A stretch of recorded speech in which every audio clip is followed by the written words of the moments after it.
love?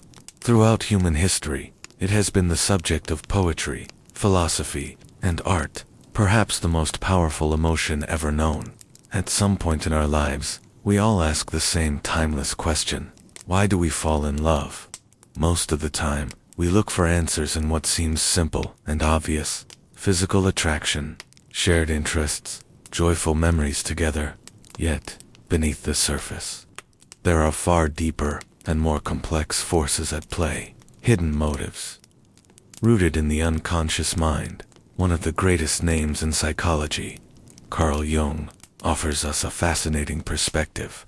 According to Jung, people do not fall in love merely with what they see on the outside, but with the unconscious needs and longings that dwell within them. These needs are not ordinary desires. They rise from the deepest layers of the soul. In this exploration, we will focus on two fundamental reasons why people fall in love, and the first of these is what Jung describes as the need for completion. The need for completion. Searching for the missing piece. Human beings, by nature, are prone to feeling incomplete.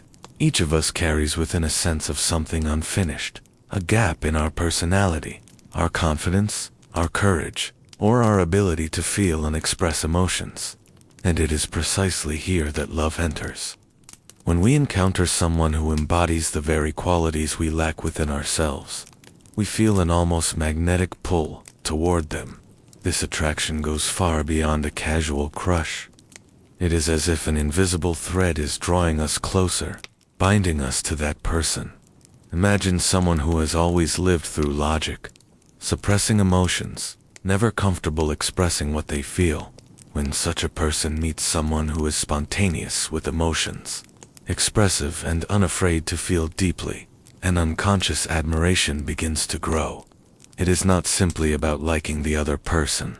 It is about recognizing in them the very piece of the self that has long been hidden or suppressed. Jung calls this projection the unconscious act of casting our own missing parts onto another. In love, we do not only cherish the other for who they are, we cherish them for who they allow us to be. They become, in a sense, the lost fragment of the soul. This is why love can bring both ecstasy and unease. On one hand, we feel whole and alive, yet on the other, we fear dependency, as though our very sense of self has become tied to the presence of another. And that paradox is what makes love so mysterious, so transformative. Love is not merely the meeting of two individuals. It is the dance of two souls, each recognizing their own reflection in the other. Sometimes, the very reason we fall in love is this: what I see in you is the part of me I do not yet have. In that sense, love is not just romance. It is also a path to growth, self-discovery, and awakening.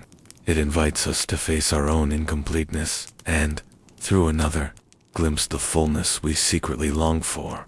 Inner projection, the mirror of the soul. The first reason we fall in love is the longing for completion, the search for the missing piece. Then the second reason runs even deeper.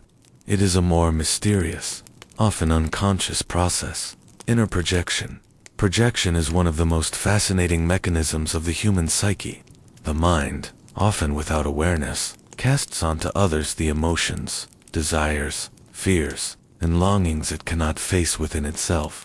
In other words, what we see in another person is frequently nothing more than a reflection of our own inner world. Think of it this way: every one of us has a hidden side, the part that remains unspoken, the desires we never dared to confess, the fears or wounds carried from childhood, the unfinished longings that still echo inside us. Then, one day, we meet someone. Something as simple as their gaze, a word they say, or a way they move, awakens a profound resonance in us. Looking at them is, in truth, looking into our own unconscious. The fascination we feel is not only about who they are, but about what they awaken in us. They become, symbolically, a mirror of our soul. Imagine someone who has long yearned for freedom, yet never dared to live it. One day, they encounter a fearless, untamed spirit, someone who embodies that freedom without hesitation. The moment their eyes meet, something stirs inside. The attraction is undeniable, but it is not simply about the other person. It is about seeing, in them, the life they themselves have not yet lived. In this sense, love is not merely a bond between two people, it is also a profound inner confrontation. Through another, we face our own desires, dreams, or even our darkest fears. From Jung's perspective, this makes love far more complex. Often, we are not binding ourselves to the actual person before us, but to what they symbolize within us. They become the vessel of our unconscious. This explains why some loves are so intense yet so difficult to understand. When we find ourselves saying, "I don't know why I love them so much," the answer may be simple, because they represent something buried, deep in our own psyche. And this is why certain people enter our lives only briefly, yet leave permanent marks.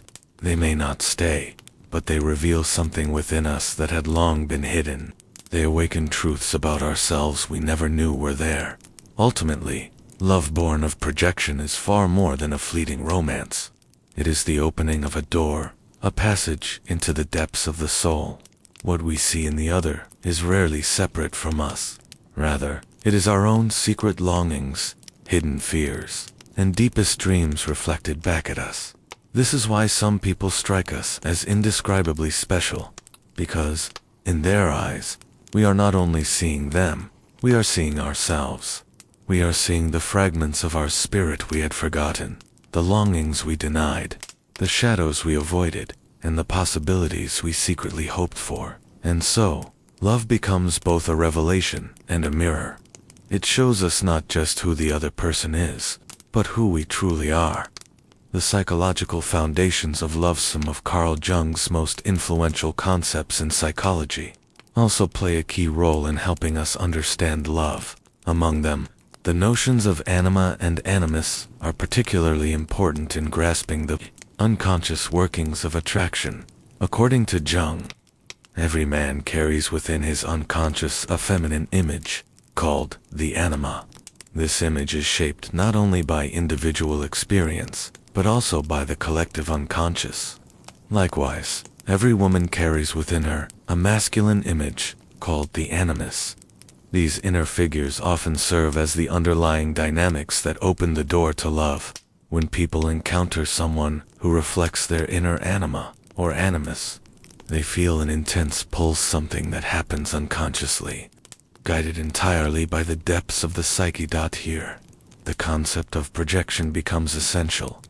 Humans tend to project the emotions, desires, and images they cannot consciously accept or recognize in themselves onto others.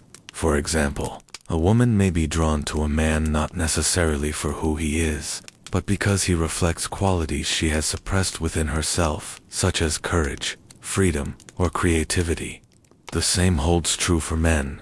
When a man encounters compassion, sensitivity, or wisdom in a woman he feels lacking or unable to reach within himself, he experiences a special connection with her.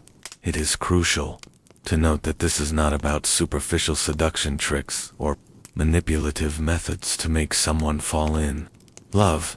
These processes arise from the depths of the soul and often unfold outside of conscious control. When someone falls in love with you, it is not because of your deliberate efforts, but because of the bond their unconscious has formed with your presence. This is precisely why love is so enchanting.